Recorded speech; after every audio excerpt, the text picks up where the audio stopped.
Assalamualaikum, selamat pagi Bapak. Waalaikumsalam dok. Perkenalkan, saya Dr. Alisha yang berjaga di klinik Pasanan kali ini. Bapak, saya sambil mencatat ya Bapak dengan nama siapa Pak? Saya namanya Eki dok, Umurnya berapa tahun? 20 tahun. Untuk alamatnya di mana Pak? Di Jalan Kalimantan, Kota Bandung dok. Baik Bapak, keluhan utamanya kenapa Bapak? Saya beberapa jam yang lalu dok, sampai sekarang ada kayak darah gitu dok di hidung saya. Baik Bapak. Sama Mungkin tersumbat juga. Sama tersumbat juga, Iya. baik-baik. Baik, saya akan memeriksa mungkinnya hidung Bapak untuk memasang namanya tampon hidung. Nah ini tujuannya untuk agar pendarahan Bapak ini berhenti. Mungkin agak sedikit tidak nyaman ya Pak ya, tapi saya akan meminimalisir ketidaksnyaman tersebut ya Bapak ya. Ini mungkin agak pakai tisu ya Pak. Apakah Bapak setuju? Setuju. Ada yang mau ditanyakan terlebih dahulu? Cukup. Cukup, baik. Kalau begitu boleh ke meja pemirsa.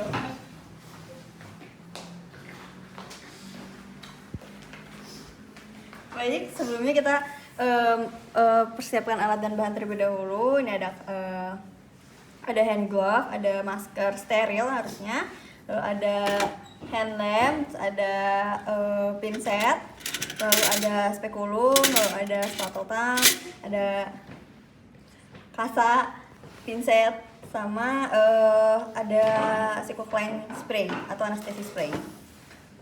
Selanjutnya kita menggunakan cuci tangan sama WHO, lalu memakai masker. Selanjutnya pakai hand glove.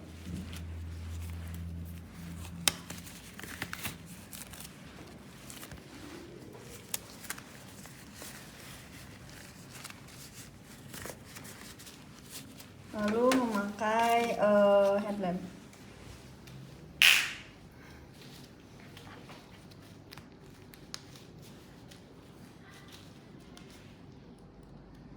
Baik, selanjutnya kita akan menginspeksi atau memeriksa dari hidungnya terlebih dahulu.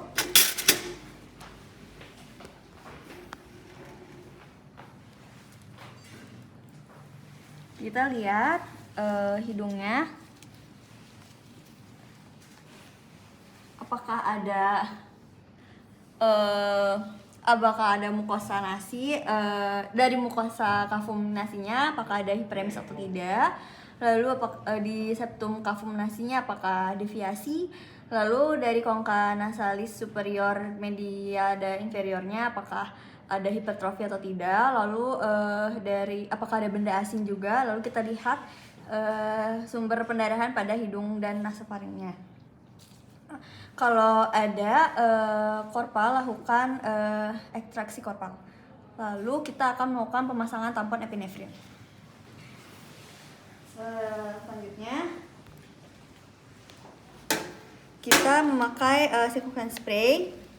Kita berikan anestesinya beberapa tetes di sini. 1-2 tetes. Selanjutnya pakai pinset.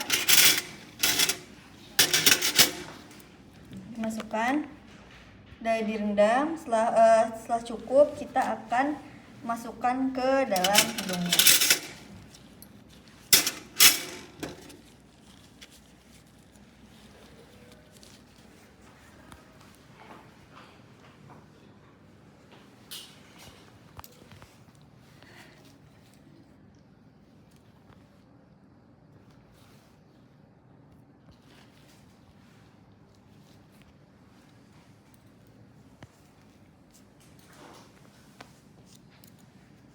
Kita masukkan perlahan, bilang juga punten ya Pak, sampai tidak menumpuk sampai berlayer.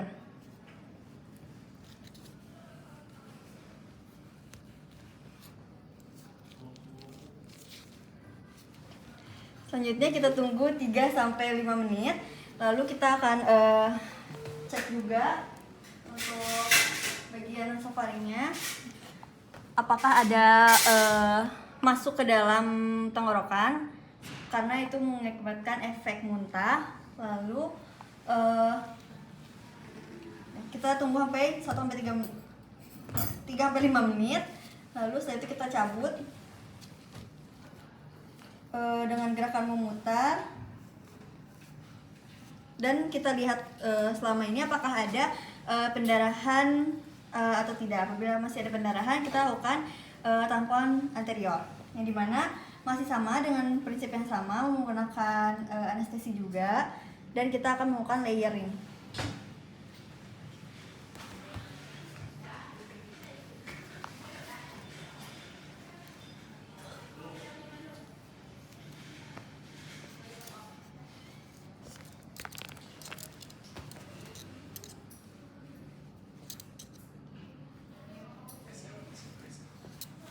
Ya, pokoknya layering sampai ke dalam, ke sebelah sini, menumpuk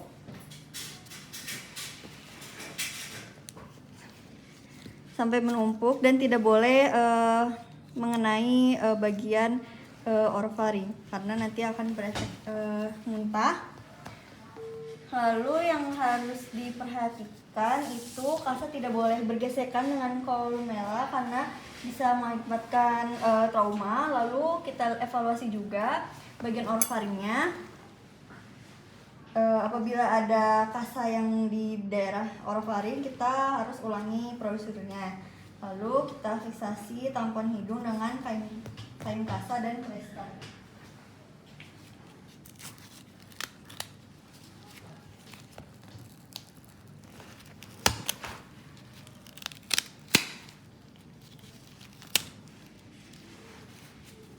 Habis itu selanjutnya kita akan letakkan seluruh instrumen ke larutan antiseptik. Lalu selanjutnya kita lepas self protection. Lalu nanti lepas hand lamp. Nanti selama 36 sampai 44 jam dan berikan antibiotik. Lalu cara membukanya itu sama seperti tadi dengan gerakan memutar. Lalu kalau misalnya masih pendarahan itu rujuk ke spesialis THT. Baik, Bapak, mungkin segitu saja dari saya. Mungkin nanti ada evaluasi kembali apa ya. Ada yang meeting terlebih dahulu, Pak? Cukup, Dok. Baik, kalau tidak cukup ya. Assalamualaikum warahmatullahi wabarakatuh. Terima kasih, Pak. Masih, Dok.